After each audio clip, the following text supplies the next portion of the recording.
شروع اللہ کا نام لے کر جو بڑا مہربان نہایت رحم والا ہے۔ طٰہٰ، اے نبی صلی اللہ علیہ وآلہ وسلم، ہم نے تم پر قرآن اس لیے نازل نہیں کیا کہ تم مشقت میں پڑ جاؤ، مگر ہر اس شخص کی نصیحت کے لیے نازل کیا ہے جو خوف رکھتا ہے۔ یہ اس ذات کا اتارا ہوا ہے جس نے زمین اور اونچے اونچے آسمان بنائے، یعنی رحمان، جو عرش پر جلوہ افروز ہوا۔ جو کچھ آسمانوں میں ہے اور جو کچھ زمین میں ہے اور جو کچھ ان دونوں کے بیچ میں ہے اور جو کچھ مٹی کے نیچے ہے، سب اسی کا ہے۔ اور اگر تم پکار کر بات کہو تو کیا ہے، وہ تو آہستہ کہی ہوئی اور نہایت پوشیدہ بات تک کو جانتا ہے۔ اللہ وہ معبود برحق ہے کہ اس کے سوا کوئی معبود نہیں ہے، اس کے سب نام اچھے ہیں۔ اور کیا تمہیں موسیٰ کے حال کی خبر ملی ہے؟ جب انہوں نے آگ دیکھی تو اپنے گھر والوں سے کہا کہ تم یہاں ٹھہرو، میں نے آگ دیکھی ہے، میں وہاں جاتا ہوں، شاید اس میں سے میں تمہارے پاس انگارہ لاؤں یا آگ کے مقام سے اپنا رستہ معلوم کر سکوں۔ پھر جب وہ وہاں پہنچے تو آواز آئی کہ اے موسیٰ، میں تو تمہارا پروردگار ہوں، تو اپنے جوتے اتار دو، تم یہاں پاک میدان یعنی طویٰ میں ہو، اور میں نے تم کو منتخب کر لیا ہے، تو جو حکم دیا جائے اسے سنو۔ بے شک میں ہی اللہ ہوں، میرے سوا کوئی معبود نہیں، تو میری عبادت کیا کرو اور میری یاد کے لیے نماز پڑھا کرو۔ قیامت یقیناً آنے والی ہے، میں چاہتا ہوں کہ اس کے وقت کو پوشیدہ رکھوں تاکہ ہر شخص جو کوشش کرے اس کا بدلہ پائے۔ تو جو شخص اس پر ایمان نہیں رکھتا اور اپنی خواہش کے پیچھے چلتا ہے، کہیں تم کو اس کے یقین سے روک نہ دے، تو اس صورت میں تم ہلاک ہو جاؤ۔ اور اے موسیٰ، یہ تمہارے داہنے ہاتھ میں کیا ہے؟ انہوں نے کہا، یہ میری لاٹھی ہے، اس پر میں ٹیک لگاتا ہوں اور اس سے اپنی بکریوں کے لیے پتے جھاڑتا ہوں، اور اس میں میرے اور بھی کئی فائدے ہیں۔ فرمایا کہ موسیٰ اسے زمین پر ڈال دو، تو انہوں نے اس کو ڈال دیا اور وہ یکا یک سانپ بن کر دوڑنے لگا۔ فرمایا کہ اسے پکڑ لو اور ڈرنا مت، ہم اس کو ابھی اس کی پہلی حالت پر لوٹا دیں گے، اور اپنا ہاتھ اپنی بغل میں دبا لو کہ وہ کسی عیب و بیماری کے بغیر سفید چمکتا دمکتا نکلے گا۔ یہ دوسری نشانی ہے تاکہ ہم تمہیں اپنے بڑے بڑے نشانات دکھائیں۔ تم فرعون کے پاس جاؤ کہ وہ سرکش ہو رہا ہے۔ کہا، اے میرے پروردگار، اس کام کے لیے میرا سینہ کھول دے اور میرا کام آسان کر دے، اور میری زبان کی گرہ کھول دے تاکہ وہ میری بات سمجھ لیں، اور میرے گھر والوں میں سے ایک کو میرا وزیر یعنی مددگار مقرر فرما، یعنی میرے بھائی ہارون کو۔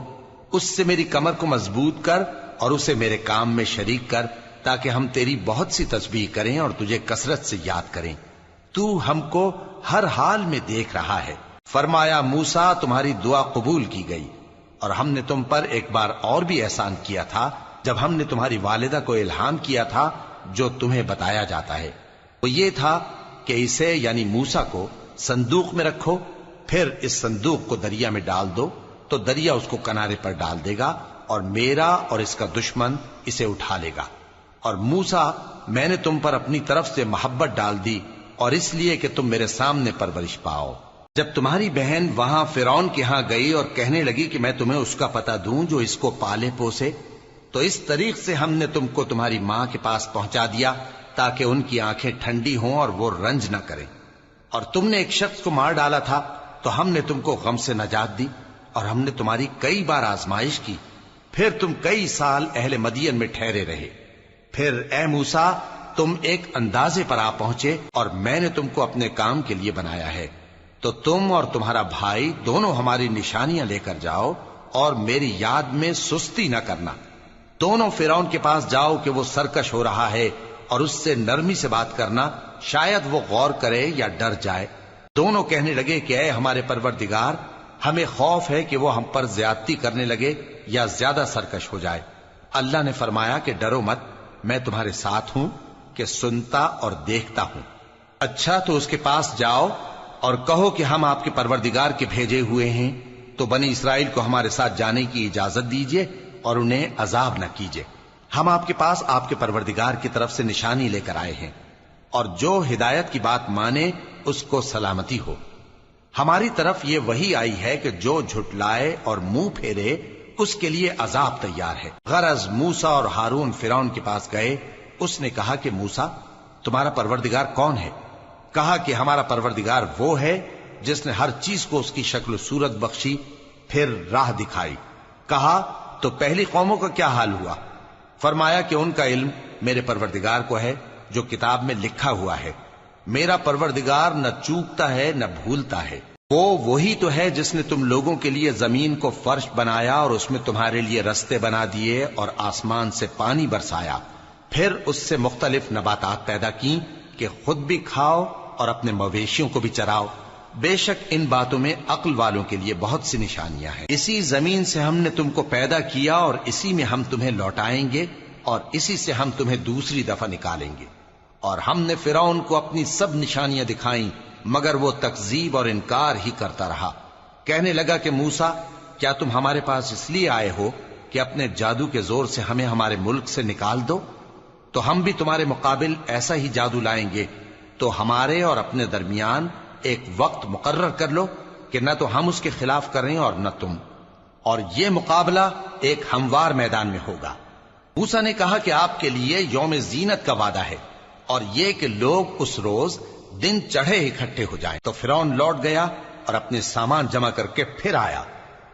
موسیٰ نے ان جادوگروں سے کہا کہ یہ تمہاری بربادی ہوگی، اللہ پر جھوٹ نہ باندھو، وہ تمہیں عذاب سے فنا کر دے گا، اور جس نے جھوٹ باندھا وہ نامراد رہا۔ تو وہ باہم اپنے معاملے میں جھگڑنے اور چپکے سرگوشی کرنے لگے۔ کہنے لگے یہ دونوں جادوگر ہیں، چاہتے ہیں کہ اپنے جادو کے زور سے تم کو تمہارے ملک سے نکال دیں اور تمہارے بہترین مذہب کو نابود کر دیں۔ تو تم جادو کا سامان اکٹھا کر لو اور پھر قطار باندھ کر آؤ۔ آج جو غالب رہا وہی کامیاب ہوا۔ جادوگر بولے کہ موسیٰ، یا تو تم اپنی چیز ڈالو یا ہم اپنی چیزیں پہلے ڈالتے ہیں۔ موسیٰ نے کہا بلکہ تم ہی پہلے ڈالو۔ جب انہوں نے چیزیں ڈالیں تو یکا یک ان کی رسیاں اور لاٹھیاں موسیٰ کے خیال میں ایسی آنے لگیں کہ وہ میدان میں ادھر ادھر دوڑ رہی ہیں۔ اس وقت موسیٰ نے اپنے دل میں خوف محسوس کیا۔ ہم نے کہا خوف نہ کرو، بلا شبہ تم ہی غالب رہو گے، اور جو چیز یعنی لاٹھی تمہارے داہنے ہاتھ میں ہے اسے ڈال دو کہ جو کچھ انہوں نے بنایا ہے اس کو وہ نگل جائے گی۔ جو کچھ انہوں نے بنایا ہے یہ تو جادوگروں کے ہتھ کنڈے ہیں، اور جادوگر جہاں بھی جائے کامیاب نہیں ہوگا۔ اس پر جادوگر سجدے میں گر پڑے، کہنے لگے کہ ہم موسیٰ اور ہارون کے پروردگار پر ایمان لائے۔ فرعون بولا کہ پیشتر اس کے کہ میں تمہیں اجازت دوں تم اس پر ایمان لے آئے، بے شک یہ تمہارا بڑا یعنی استاد ہے جس نے تم کو جادو سکھایا ہے، سو میں تمہارے ہاتھ اور پاؤں مخالف سمت سے کٹوا دوں گا اور تم کو کھجوروں کے تنوں پر سولی چڑھوا دوں گا، اور تم کو معلوم ہوگا کہ ہم میں سے کس کا عذاب زیادہ سخت اور دیر تک رہنے والا ہے۔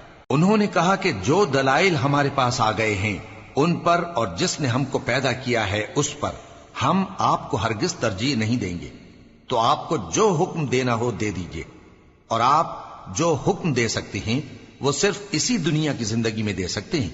ہم تو اپنے پروردگار پر ایمان لے آئے تاکہ وہ ہمارے گناہوں کو معاف کرے، اور اسے بھی جو آپ نے ہم سے زبردستی جادو کرایا، اور اللہ سب سے اچھا ہے اور ہمیشہ باقی رہنے والا ہے۔ جو شخص اپنے پروردگار کے پاس گناہگار ہو کر آئے گا تو اس کے لیے جہنم ہے جس میں نہ وہ مرے گا نہ جیے گا، اور جو اس کے روبرو ایماندار ہو کر آئے گا اور عمل بھی نیک کیے ہوں گے تو ایسے لوگوں کے لیے اونچے اونچے درجے ہیں، یعنی ہمیشہ رہنے کے باغ جن کے نیچے نہریں بہ رہی ہیں، ہمیشہ ان میں رہیں گے، اور یہ اس شخص کا بدلہ ہے جو پاک ہوا۔ اور ہم نے موسیٰ کی طرف وہی بھیجی کہ ہمارے بندوں کو راتوں رات نکال لے جاؤ، پھر ان کے لیے سمندر میں لاٹھی مار کر خشک رستہ بنا دو، پھر تم کو نہ فرعون کے آ پکڑنے کا خوف ہوگا اور نہ غرق ہونے کا ڈر۔ پھر فرعون نے اپنے لشکروں کے ساتھ ان کا تعاقب کیا تو سمندر کی موجوں نے ان پر چڑھ کر انہیں ڈھانک لیا یعنی ڈبو دیا، اور فرعون نے اپنی قوم کو گمراہ کر دیا اور سیدھے رستے پر نہ ڈالا۔ اے آل یعقوب، ہم نے تم کو تمہارے دشمن سے نجات دی اور تورات دینے کے لیے تم سے کوہ طور کی داہنی جانب مقرر کی، اور تم پر من اور سلوہ نازل کیا، اور حکم دیا کہ جو پاکیزہ چیزیں ہم نے تم کو دی ہیں ان کو کھاؤ اور اس میں حد سے نہ نکلنا، ورنہ تم پر میرا غضب نازل ہوگا، اور جس پر میرا غضب نازل ہوا وہ ہلاک ہو گیا۔ اور جو توبہ کرے اور ایمان لائے اور عمل نیک کرے پھر سیدھے رستے چلے اس کو میں بخش دینے والا ہوں۔ اور اے موسیٰ، تم نے اپنی قوم سے آگے چلے آنے میں کیوں جلدی کی؟ کہا وہ میرے پیچھے آ رہے ہیں، اور اے میرے پروردگار میں نے تیری طرف آنے کی جلدی اس لیے کی کہ تو خوش ہو جائے۔ فرمایا کہ ہم نے تمہاری قوم کو تمہارے بعد آزمائش میں ڈال دیا ہے، اور سامری نے ان کو بہکا دیا ہے۔ اور موسیٰ غصے اور غم کی حالت میں اپنی قوم کے پاس واپس آئے اور کہنے لگے کہ اے قوم، کیا تمہارے پروردگار نے تم سے اچھا وعدہ نہیں کیا تھا؟ کیا میری جدائی کی مدت تمہیں لمبی معلوم ہوئی، یا تم نے یہ چاہا کہ تم پر تمہارے پروردگار کی طرف سے غضب نازل ہو، اور اس لیے تم نے مجھ سے جو وعدہ کیا تھا اس کے خلاف کیا؟ وہ کہنے لگے کہ ہم نے اپنے اختیار سے آپ سے وعدہ خلافی نہیں کی، لیکن ہم ان لوگوں کے زیوروں کا بوجھ اٹھائے ہوئے تھے، پھر ہم نے اس کو آگ میں ڈال دیا، اور اسی طرح سامری نے ڈال دیا۔ تو اس نے ان کے لیے ایک بچڑا بنا دیا، یعنی ایک بے جان جسم جس میں گائے کسی آواز تھی۔ تو لوگ کہنے لگے کہ یہی تمہارا معبود ہے اور یہی موسیٰ کا معبود ہے، مگر وہ بھول گئے ہیں۔ تو کیا یہ لوگ نہیں دیکھتے کہ وہ ان کی کسی بات کا جواب نہیں دیتا، اور نہ ان کے نقصان اور نفع کا کچھ اختیار رکھتا ہے؟ اور ہارون نے ان سے پہلے ہی کہہ دیا تھا کہ لوگوں، اس کے ذریعے تمہیں فتنے میں ڈال دیا گیا ہے، اور تمہارا پروردگار تو رحمان ہی ہے، تو میری پیروی کرو اور میرا کہا مانو۔ وہ کہنے لگے کہ جب تک موسیٰ ہمارے پاس واپس نہ آئیں ہم تو اس کی پوجا پر قائم رہیں گے۔ پھر موسیٰ نے ہارون سے کہا کہ اے ہارون، جب تم نے ان کو دیکھا تھا کہ گمراہ ہو گئے ہیں تو تم کو کس چیز نے روکا تھا؟ یعنی اس بات سے کہ تم میرے پیچھے چلے آؤ، بھلا تم نے میرے حکم کے خلاف کیوں کیا؟ کہنے لگے کہ اے ماں جائے، میری داڑھی اور سر کے بالوں کو نہ پکڑیے، میں تو اس سے ڈرا کہ آپ یہ نہ کہیں کہ تم نے بنی اسرائیل میں تفرقہ ڈال دیا اور میری بات کو ملحوظ نہ رکھا۔ موسیٰ نے فرمایا تو اے سامری تیرا کیا حال ہے؟ اس نے کہا کہ میں نے ایسی چیز دیکھی جو اوروں نے نہیں دیکھی، تو میں نے فرشتے کے نقش پا سے مٹی کی ایک مٹھی بھر لی، پھر اس کو بچڑے کے جسم میں ڈال دیا، اور مجھے میرے جی نے اس کام کو اچھا بتایا۔ موسیٰ نے کہا جا، تجھ کو دنیا کی زندگی میں یہ سزا ہے کہ کہتا رہے کہ مجھ کو ہاتھ نہ لگانا، اور تیرے لیے ایک اور وعدہ ہے، یعنی عذاب کا جو تجھ سے ٹل نہ سکے گا، اور جس معبود کی پوجا پر تو جمع ہوا تھا اس کو دیکھ، ہم اسے جلا دیں گے، پھر اس کی راکھ کو اڑا کر دریا میں بکھیر دیں گے۔ تمہارا معبود تو اللہ ہی ہے، جس کے سوا کوئی معبود نہیں، اس کا علم ہر چیز پر محیط ہے۔ اس طرح ہم تم سے وہ حالات بیان کرتے ہیں جو گزر چکے ہیں، اور ہم نے تمہیں اپنے پاس سے نصیحت کی کتاب عطا فرمائی ہے۔ جو شخص اس سے منہ پھیرے گا وہ قیامت کے دن گناہ کا بوجھ اٹھائے گا۔ ایسے لوگ ہمیشہ اس عذاب میں مبتلا رہیں گے، اور یہ بوجھ قیامت کے روز ان کے لیے برا ہوگا، جس روز سور پھونکا جائے گا، اور ہم گناہگاروں کو یوں اکٹھا کریں گے کہ ان کی آنکھیں نیلی نیلی ہوں گی۔ تو وہ آپس میں آہستہ آہستہ کہیں گے کہ تم دنیا میں صرف 10 ہی دن رہے ہو، جو باتیں یہ کریں گے ہم خوب جانتے ہیں۔ اس وقت ان میں سب سے اچھی راہ والا یعنی عاقل و ہوش مند کہے گا کہ نہیں، بلکہ صرف ایک ہی روز ٹھہرے ہو۔ اور اے نبی صلی اللہ علیہ وآلہ وسلم، لوگ تم سے پہاڑوں کے بارے میں دریافت کرتے ہیں، کہہ دو کہ میرا رب ان کو راکھ بنا کر بکھیر دے گا، پھر زمین کو ہموار میدان کر چھوڑے گا جس میں تم کوئی نشیب و فراز نہ دیکھو گے۔ اس روز لوگ پکارنے والے کے پیچھے چلیں گے اور اس کی پیروی سے انحراف نہ کر سکیں گے، اور رحمان کے سامنے آوازیں پست ہو جائیں گی، تو تم ایک ہلکی آواز کے سوا کوئی آواز نہ سنو گے۔ اس روز کسی کی سفارش کچھ فائدہ نہ دے گی مگر اس شخص کی جسے رحمان اجازت دے اور اس کی بات کو پسند فرمائے۔ جو کچھ ان کے آگے ہے اور جو کچھ ان کے پیچھے ہے وہ اس کو جانتا ہے، اور وہ اپنے علم سے اللہ کے علم کا احاطہ نہیں کر سکتی۔ اور اس زندہ و قائم کے روبرو منہ لٹک جائیں گے، اور جس نے ظلم کا بوجھ اٹھایا وہ نامراد رہا، اور جو نیک کام کرے گا اور مومن بھی ہوگا تو اس کو نہ ظلم کا خوف ہوگا اور نہ نقصان کا۔ اور ہم نے اس کو اسی طرح کا قرآن عربی نازل کیا ہے، اور اس میں طرح طرح کے ڈراوے بیان کر دیے ہیں تاکہ لوگ پرہیزگار بنیں یا اللہ ان کے لیے نصیحت پیدا کر دے۔ تو اللہ جو سچا بادشاہ ہے، عالی قدر ہے، اور قرآن کی وحی جو تمہاری طرف بھیجی جاتی ہے اس کے پورا ہونے سے پہلے قرآن کے پڑھنے میں جلدی نہ کیا کرو، اور دعا کرو کہ میرے پروردگار مجھے اور زیادہ علم دے۔ اور ہم نے پہلے آدم سے عہد لیا تھا مگر وہ اسے بھول گئے، اور ہم نے ان میں ارادے کی پختگی نہ پائی۔ اور جب ہم نے فرشتوں سے کہا کہ آدم کے آگے سجدہ کرو تو تو سب سجدے میں گر پڑے مگر ابلیس نے انکار کیا۔ اس پر ہم نے فرمایا کہ آدم، یہ تمہارا اور تمہاری بیوی کا دشمن ہے، تو یہ کہیں تم دونوں کو بہشت سے نہ نکلوا دے، پھر تم تکلیف میں پڑ جاؤ۔ یہاں تم کو یہ آسائش ہے کہ نہ بھوکے رہو نہ ننگے، اور یہ کہ نہ پیاسے رہو اور نہ دھوپ کھاؤ۔ پھر شیطان نے ان کے دل میں وسوسہ ڈالا اور کہا کہ آدم، بھلا میں تم کو ایسا درخت بتاؤں جو ہمیشہ کی زندگی کا باعث ہو اور ایسی بادشاہت کہ کبھی زائل نہ ہو؟ سو دونوں نے اس درخت کا پھل کھا لیا تو ان پر ان کی شرم گاہیں ظاہر ہو گئیں اور وہ اپنے اوپر بہشت کے پتے چپکانے لگے، اور آدم نے اپنے پروردگار کے حکم کے خلاف کیا تو وہ اپنے مقصد سے بے راہ ہو گئے۔